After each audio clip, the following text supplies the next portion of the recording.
એક ભાઈની એક જ દીકરી, બહુ વાલી સાહેબ, બહુ વાલી, અતિ વાલી.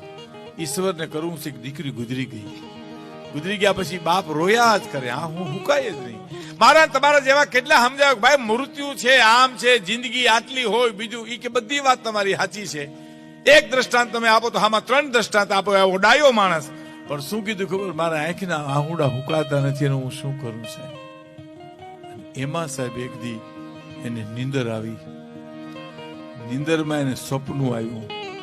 સપનામાં સ્વર્ગ દેખાણો. સ્વર્ગમાં 14 દીકરી ઉભી હતી, એમાં પોતાની દીકરી જોઈ ગયો. આ મારી દીકરી ઉભી સપનામાં હો. અને નીરમાં હળી કાઢી તા 13 દીકરીઓની મીણબત્તી સળગતી હતી, પોતાની દીકરીના હાથની મીણબત્તી ઓલાઈ ગઈ હતી. અરે એના પિતાએ શું કીધું, બેટા તારી મીણબત્તી ઓલાઈ ગઈ, આ સ્વર્ગના લોકો પેટાવી નથી દેતા.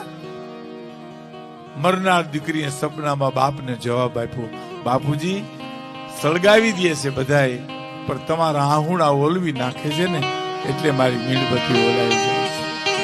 તમારા આહુડાથી મારી મીણબત્તી ઓલાઈ જાય છે. આટલું બોલી થાતો બાપની ઊંઘ ઉડી ગઈ.